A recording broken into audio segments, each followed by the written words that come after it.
Welcome to NTD Business. I'm Don Ma. Of course, today is the Federal Reserve interest rate decision, highly anticipated. We'll get to that in just a moment. But first, a few updates. The European Union wants Google to break up its online advertising business. EU regulators said on Wednesday Google may have to sell part of its profitable ad tech business to address concerns about anti-competitive practices. That the tech giant's involvement in multiple parts of the digital advertising supply chain harms competition.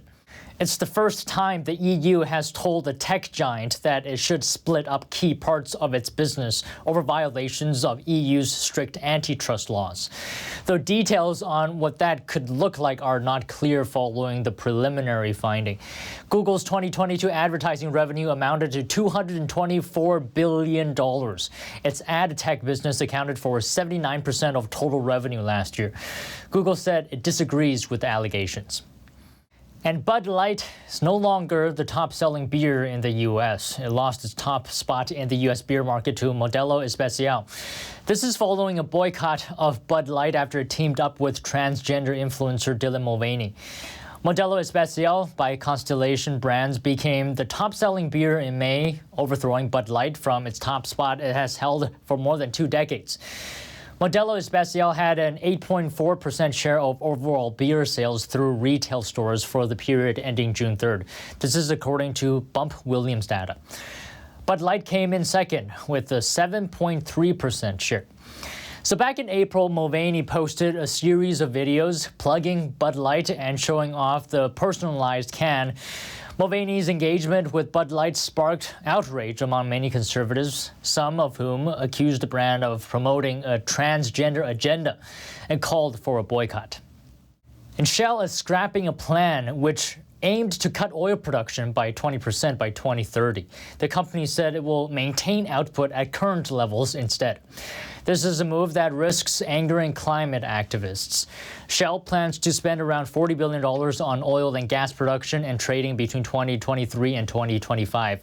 Shell has faced concerns that it was shifting away from oil and gas at a time of booming energy prices, while returns from its growing renewables and low-carbon businesses remained poor. Shell will also grow its natural gas business to defend its position as the world's biggest liquefied natural gas player. Shell's shift follows a similar move by rival BP. Earlier this year, CEO Bernard Looney reversed plans to cut its oil and gas output by 40% by 2030. And the Federal Reserve kept interest rates unchanged on Wednesday, but signaled another 0.5 percentage point hike may be coming by the end of this year. The U.S. Central Bank acknowledged a stronger than expected economy and a slower decline in inflation.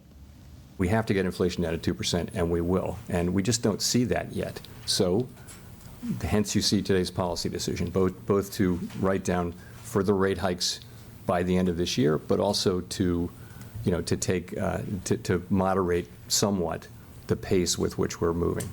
Traders now see a 70% chance the central bank will raise interest rates in July, up from 60% earlier on Wednesday, according to the CME Fed Watch tool. And here to talk to me is Sam Burns, Chief Strategist at Mill Street Research. Now, we'll talk about what Powell said in the remarks, but first I want to get your first reactions on the pause that we got today. What do you think? Well, I think they pretty well telegraphed that they were going to pause today. They tend to want to get the next meeting's messaging out beforehand, and they didn't want to surprise people too much. But they did apparently kind of have to balance it out with an increase in the projections for later this year. They raised the dot plot median for year end from 5.1 to 5.6. I think that's really the big change, and there's some of the surprise that happened in this meeting rather than the pause itself. And how many hikes would that approximate to? So it looks like about 2 more hikes this year, whereas before today it'd been maybe 1 or maybe even 0 hikes this year. That they had the last projection was at 5.1%, which is roughly where we are now. Now they're at 5.6. So it's a 50 basis point increase in the year-end projections based on the median of the FOMC members. So they always say it's not a guarantee or anything, but that seems to be the way they're thinking right now. And what about next year, 2024? What are the projections? They're seeing rates come down next year more like 4.5% or something like that by year end next year. So still above the long run projection, but coming down next year. So I think the view is that by the time we get to the end of this year, things will have slowed down enough that they can start thinking about cuts next year, but certainly no cuts this year and potentially some more hikes this year. What are markets expecting in terms of a rate cut next year? I think the market is kind of coming a little bit closer to where the Fed probably is. There might be 100 basis points or 150 possibly of rate cuts next year, depending on how the economy evolves. I think a lot of people have been expecting weaker growth and a recession to come even already, and they keep pushing out the time at which they think the recession will occur. And so it may be that it's not until sometime next year, in which case rates could come down more rapidly. But for now, it looks like it'll be a more moderate decline next year. Usually when the Fed does indeed cut rates, it usually coincides with some sort of economic downturn. So how likely would we get a rate cut next year? My guess is it's pretty likely they would get at least some rate cuts. I think if we do get to 5.25%, 5.5% by the end of this year, that's a pretty high rate relative to where I think inflation will be and where rates have been historically. So I think that's pretty tight.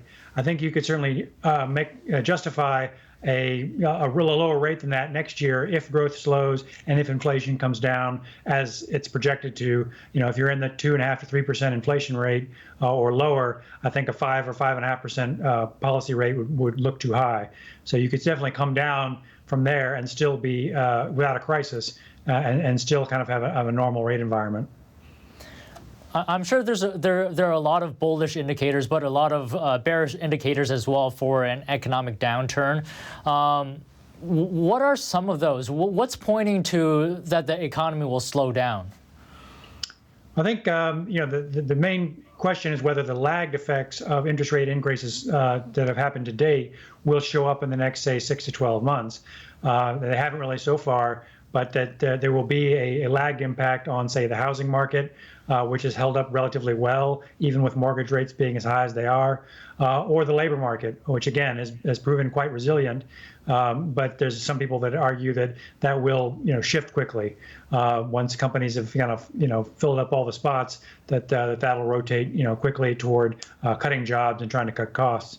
I think that's the real risk, is that housing and labor, which have done better than most people expected, will reverse. I guess there's always the risk that globally something will happen outside the U.S. that would weigh on growth. But I think those are the main drivers right now. And in terms of the remarks that Powell gave earlier, what were your key takeaways? Well, I think he's trying to balance the fact that they've already raised rates quite a bit, and they're probably getting close to the end of the tightening cycle, but they don't want to say that publicly too much because they're worried that the markets will then essentially loosen financial conditions and make their job a little bit harder. They're also looking at the fact that the core inflation rate that they focus on so much is still relatively elevated in the reported data, in the CPI and the PCE data. And I think they really can't declare victories, or certainly until those numbers come down further. Personally, I think that they will come down, but I think there are a lot of lags in the data and the effects, and he's trying to balance that out. I think there are also some more hawkish members of the FOMC that wanted to raise rates today. And so they're trying to balance the views of those members against those that think they've done enough already. So did the remarks that Powell gave, did it sound more hawkish or dovish to you? I think the statement itself that came out at 2 o'clock was pretty hawkish. And I think the comments that Powell made balanced out a little bit, which has been sort of the pattern for a lot of the meetings lately, where the statement will come out and be interpreted one way, and then Powell's press conference will kind of moderate or go against it. So if the statement was viewed more dovishly, he will be hawkish, and if the statement is hawkish, he'll be more dovish. So I think that's what happened today, is that the statement itself was a little bit more hawkish, and the dot plots. But Powell decided to kind of moderate it a little bit. I think markets are responding to that as well. And in terms of the statement, what were some key words that tipped you off that it is hawkish? Well, I think that they're definitely considering this not as the end of a tightening cycle, but that they're leaving the door open to further rate hikes. And I think that there was that the conditions that would support further tightening are still there. something to that effect, and that they've made some progress on core inflation and the labor market and housing, but not enough. And I think that those kind of phrasing that says that we've made some progress, but it's not enough yet, is kind of keeping the door open to potentially further rate hikes over the next few months. So some analysts are saying that even if the Fed kept rates at where they are now, that could have a big impact on the economy. But it seems like from the projections, there's going to be more hikes coming. So I want you to comment on what's the impact going to be on the economy? I think relative to where we are right now, 1 or 2 more hikes, plus or minus, is not going to make a huge difference. But I think it will kind of send messages to the financial markets more than the economy, that the Fed is still kind of fighting inflation, and that's really their main message. And we've also seen that from other central banks globally. The Bank of Canada, the Bank of Australia had a pause in their rate hikes recently and then raised rates again here in June. So I think that maybe that the Fed is kind of looking around and seeing that other central banks are doing similar things as they approach the end of their tightening cycle without wanting to declare that they're at the end of the cycle. I think economically, people are starting to adapt to the fact that rates are going to be somewhat higher for a little longer. Certainly with mortgage rates, auto loan rates, and credit card rates, a lot of them have already adjusted. So consumers are already seeing it. So I don't think it's going to make a big difference if they raise rates one more time or not. But I think it's more messaging for the financial markets that the Fed is still in the process of achieving their goal towards inflation. So these rate hikes do have a lag effect within the economy, but as they filter through, what are some of the real world effects that it's going to have? Maybe you can give us some examples. Sure. Well, I think in some ways, we're seeing that in the housing market in the sense that a lot of people had mortgages from past years at much lower rates than they have right now. So if you had a mortgage at 3.5% and you're currently looking at a 6.5% or 7% mortgage, you're going to be more unlikely to want to sell your house and give up your current mortgage than you would if mortgage rates had not been moved up as much. And I think that's kind of what's affecting a lot of the housing market right now, is that sellers don't want to sell because they know they'll have to take on a new longer-term higher rate mortgage to buy a new house potentially. And so I think that's been the impact so far, has been that it's slowed down the level of activity in housing, and also to some degree in other parts of business. Commercial real estate in particular has felt the pressure, partly because demand for office space has been weak post-COVID, people not coming back into the offices and things like that. So commercial real estate and residential real estate are really where you see the biggest impacts.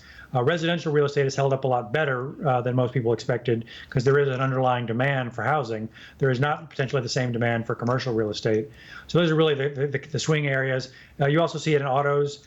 I think the demand for autos has slowed down because there are higher rates now. But those are really the most interest-sensitive areas, and that's where you see it the most right now. Right. Okay. And another question on Powell's remarks earlier. How did the market react? So there was an initial sell-off in equities and in bonds, and particularly in the short end, the 2-year Treasury yield spiked up quite a bit. I think the market was not necessarily prepared for the rise in the dot plot, the projections for the end of the year. I think most people had expected a pause and maybe some hawkish commentary, but not necessarily quite that level of an increase in the rate projections. Since Powell began to speak, the 2-year yield has come back in some, and the 10-year yield is actually a little changed on the day. So it's much more a question of where rates will be, say, over the next 6 months than where they'll be, say, several years from now over the longer term. So I think the long-term interest rates are probably going to be in the same range they've been in. And it's really only the short end of the yield curve that's moving around. Stocks took a hit, but have recovered from what I've seen. And I think they're probably okay with the general message. I think they're, again, a little bit surprised, but overall, corporate earnings are holding up better than expected, and I think that's a positive offset to the rate concerns that they've had. So although there were some surprises, but the markets will quickly price that in, right? That's right. They'll adjust, and to some degree, some of this was expected. And I think because we are near the end of the rate tightening cycle, and it's really an argument over maybe 1, maybe 2 more hikes, That's pretty small in terms of the overall net change relative to the 500 basis points and increases that we've had over the last, say, 15 months. So I think it's really the fact that we're somewhere close to the end. We're within a few months of that. That's what markets are really focused on now, not the last 25 basis points plus or minus that they're not really as concerned about right now. When does the Fed expect inflation to come back down around 2%? According to their projections, it'll probably be well into next year before you see inflation down that low. My own projection is it'll probably be a little bit sooner than that. But there's a lot of issues with the data, the way the CPI is calculated, and things like that make it somewhat lagged in terms of adjusting to rapid price changes. So I think it'll be next year before we see those sort of comfortable 2% numbers. But I think we'll get a lot closer to them by the end of this year. So when we do reach that 2% handle, will the Fed cut rates immediately or slowly? I think if the economy itself is relatively stable and we're not in a severe recession and the financial markets are okay, I think it will be more of a gradual, reduction, bringing rates back down closer to, the normal kind of difference between policy rates and inflation. Right now, those rates are that differential is quite high. I think they would see room to reduce it, but they wouldn't feel obliged to do it aggressively unless there was some sort of crisis or big slowdown or problem with the banking system, which would be probably the trigger that would set it off. All right, I think that should be good enough for today. Thank you so much for speaking with me. My pleasure. Thanks for having me.